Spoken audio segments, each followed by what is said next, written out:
যারা আপনারা নিসফে শাবানের দলিল প্রমাণ দিতে গিয়ে একটি হাদিস পেশ করেন, তা হচ্ছে যে আল্লাহ সুবহানাহু ওয়া তাআলা রাসূল সাল্লাল্লাহু আলাইহি ওয়াসাল্লাম বলেছে যে এই রাতে কলব গোত্রের যে ঝা ভেড়া রয়েছে, বকরি রয়েছে, যত পশম আছে অত পশম সমপরিমাণ মানুষকে তিনি ক্ষমা করেন, তবে দুই ব্যক্তি ছাড়া, মুশরিক ও মুশাহিদ। মুশরিক ব্যক্তিকে আল্লাহ ক্ষমা করে না, এবং যে তার হৃদয়ে বিদ্বেষ রাখে, হিংসা রাখে, তাকে আল্লাহ ক্ষমা করে। তা আমি অনুরোধ করব, যারা আপনারা নিসফে শাবান আপনারা কিছু একটা করবেন বা যেভাবে করে আসছেন, তথাকথিত পরিচিত রাত জাগা এবং দিনে সিয়াম পালন করা, যদিও আপনারা যে হাদিসগুলো পেশ করেন সেই হাদিস দ্বারা এই ধরনের কোনো আমল সাব্যস্ত করা দুর্লভ। সাব্যস্ত করা গেলে আপনারা অবশ্যই করতেন। একটা অনুমান আন্দাজের ভিত্তিতে বলছেন যেহেতু আল্লাহ সুবহানাহু ওয়া তাআলা এতগুলো মানুষকে ক্ষমা করবে। আমি একটা অনুরোধ করব বেতাগাবাসীকে। অনুরোধটা হচ্ছে, হাদিসটা যদি লক্ষ্য করা যায় যে রাসূল সাল্লাল্লাহু আলাইহি ওয়াসাল্লামকে যখন আম্মা জান আয়েশা রাদিয়াল্লাহু তাআলা আনহা পাচ্ছিলেন না, তখন তিনি বিল বাকিতে আয়েশা রাদিয়াল্লাহু তাআলা আনহা খুঁজতে খুঁজতে বাকি কবরস্থানে রাসূল সাল্লাল্লাহু আলাইহি ওয়াসাল্লামকে পেয়েছেন। যে হাদিসটা সবাই পেশ করে, সবাই বরাত বা নিসফে শাবানের পক্ষে।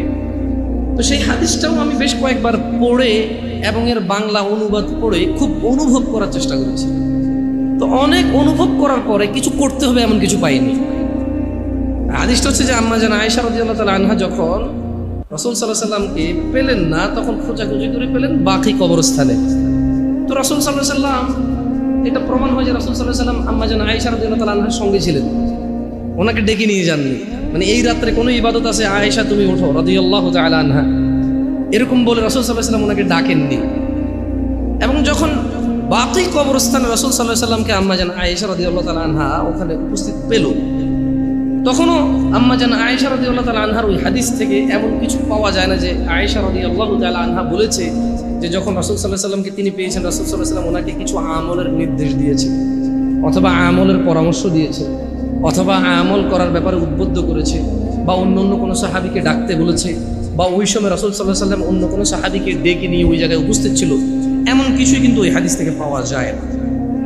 বরঞ্চ ওই হাদিস দ্বারা যারা সাব্যস্ত করছেন যে আল্লাহ সুবহানাহু ওয়া তাআলা সবাইকে মাফ করে, মুশরিক এবং বিদ্বেষ, যে মুসলিম ভাইদের জন্য বিদ্বেষ রাখে, এই দুই ক্যাটাগরির লোক ছাড়া, কয় ক্যাটাগরির লোক ছাড়া?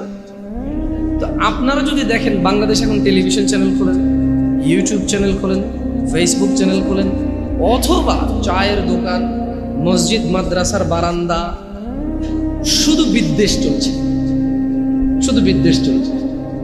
তো এখানে আমি বেতাগাবাসীকে বলবো বিচক্ষণতার সাথে সিদ্ধান্ত নিতে। বেতাগার জনসাধারণ, জনমুসলিম যারা আল্লাহ এবং তার রাসূলকে ভালোবাসে, আমি অনুরোধ করব যে তারা যাতে এই নিসফে শাবানের যে আমাল চলে আসছে তার ক্ষেত্রে তারা যাতে বিচক্ষণতার সাথে সিদ্ধান্ত নেয়। খুব স্পষ্ট ভাষায় ওই হাদিসে বলা আছে যে মুশরিককে আল্লাহ ক্ষমা করবে না, আর যে বিদ্বেষ রাখে হৃদয়ে, বিদ্বেষ রাখে, ঝগড়া বিবাদ রাখে হৃদয়ে, একজন আরেকজনের জন্য শত্রুতা রাখে, এমন লোককে আল্লাহ মাফ করবে না। অথচ আমরা, আল্লাহ আমাদেরকে ক্ষমা করুন, আমরা এই নিসফে শাবানকে কেন্দ্র করেই বিদ্বেষ করছি। তো হাদিস কিন্তু বলেনি যে তোমরা রাত জাগো, স্পেশাল কিছু করো, যেমন রমাদানে সাহুর এটা স্পেশাল, ইফতার এটা স্পেশাল, ফিতরা এটাকে রমাদানকে কেন্দ্র করে, তারাউইহ রমাদানকে কেন্দ্র করে, ভিতরে সালাত সবাই জামাতে পড়ে দোয়া করে রমাদানকে কেন্দ্র করে, সাদাকার মানে বাড়তি সাদাকার কথা বলা আছে, কোরআন নাজিলের মাস, কোরআন তেলাওয়াতের মাস, এটা নিজেকে সংযমের মাস, বহু স্পেশাল আমাল রয়েছে রমাদানকে কেন্দ্র করে।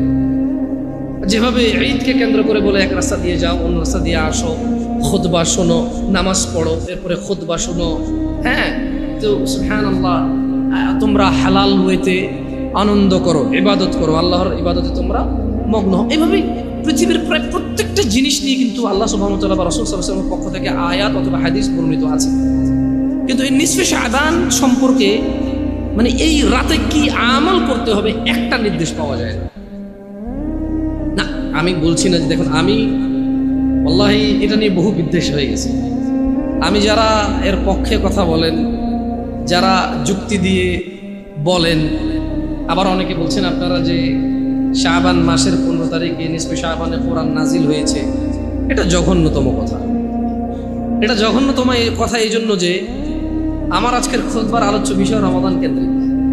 তো রমাদান কেন্দ্রিক খুতবার আলোচ্য বিষয় হলে রমাদান মাসটা কি, এটার পরিচয় কে দিয়েছে? আল্লাহ সুবহানাহু ওয়া তাআলা দিয়েছে। আল্লাহ সুবহানাহু ওয়া তাআলা বলছে যে শাহরু রমাদান, মানে রমজান মাস। একবারে সোজা সাপটা কথা আল্লাহ বলছে, শাহরু রমাদান, রমাদান মাস কি? আল্লাযী উনজিলা ফীহিল কুরআন, শাহরু রমাদান আল্লাযী উনজিলা ফীহিল কুরআন। এটা রমাজান মাস, এই মাসে আল্লাহ তাআলা কোরআন নাজিল করেছেন। একদম স্পষ্ট, আইমানি আমি ইউমানি তুমি, একদম স্পষ্ট অনুবাদ, কোনো ব্যাখ্যা লাগবে না, কোনো তাফসীর লাগবে না। তো আমি বেতাগাবাসীকে বলবো যারা মনে করে যে নিসফে শাবান শবে বরাত কোরআন নাজিল হয়েছে, এটা বরকতময় রাত। আসলে কোরআন নাজিল যদি রমজান মাসে হয়, তাহলে এটা যদি কোনো রাত হয়, তাহলে এই রাতটা লাইলাতুল কদরই হবে, যেহেতু কোরআন রমজান মাসে স্পষ্ট ভাষায় বলা আছে যে শাহরু রমাদান আল্লাযী উনজিলা ফীহিল কুরআন। রমাদান মাস, এই মাসে কোরআনুল কারীম নাজিল করা হয়েছে। তো এই কোরআনুল কারীম কি করবে? এই যে এই মাসে কোরআনুল কারীম নাজিল হয়েছে, কোরআনুল কারীমের কাজ কি? এটা কোন কোরআন? আমার আর আপনার ঘরে আছে সেটা নাকি অন্য কোনটা? নিসফে শাবানে যদি কোরআন নাজিল হয়, তাহলে রমজান মাসেও একটা কোরআন নাজিল হয়েছে, ওটা কোনটা? কিছু লোকজন বলছে, দেখেন আমি বিদ্বেষ নিয়ে কথা বলছি না, আমি বলছি যে বিবেকবানের বিবেকের কাছে প্রশ্ন করছি, বিচক্ষণের বিচক্ষণতা দেখতে চাচ্ছি, আমি কোনো বিদ্বেষ নিয়ে কথা বলছি না। নিসফে শাবান যদি লাইলাতুল মুবারাকা হয়, সূরা দুখানের ওই আয়াত যদি নিসফে শাবানকে ইন্ডিকেট করে হয়, তাহলে শাহরু রমাদান আল্লাযী উনজিলা ফীহিল কুরআন সূরা বাকারার 185 নম্বর আয়াত। তাহলে এই যে শাহরু রমাদান, রমাদান মাস, আল্লাযী উনজিলা ফীহিল কুরআন, কোরআন নাজিলের মাস, এই মাসে কোরআন নাজিল করা হয়েছে। এই কোরআনটা কোনটা?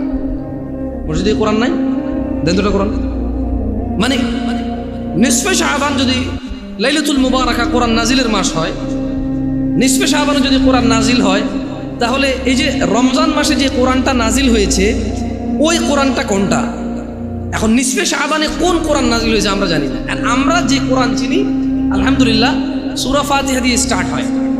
তার টিপটা এরকম যে আউযু বিল্লাহি বিসমিল্লাহ আলহামদুলিল্লাহ রাব্বিল আলামিন, সূরা ফাতিহা দিয়ে স্টার্ট হয়েছে, মিনাল জিন্নাতি ওয়ান নাস দিয়ে শেষ হয়ে গেছে। এটা রমাদান মাসে নাজিল হয়েছে। নিসফে শাবানে কোন কোরআন নাজিল হয়েছে, এই কোরআন কে পড়ে, কারা পড়ে, কোন ছাপাখানায় ছাপায়, কার বাসায় পাওয়া যায়, কোন মসজিদে, কোন মাদ্রাসায়, কোন হেফজখানায় পাওয়া যায়, আমরা চিনি না। আমি কি বুঝাতে পেরেছি? তো বিদ্বেষ রাখবেন না।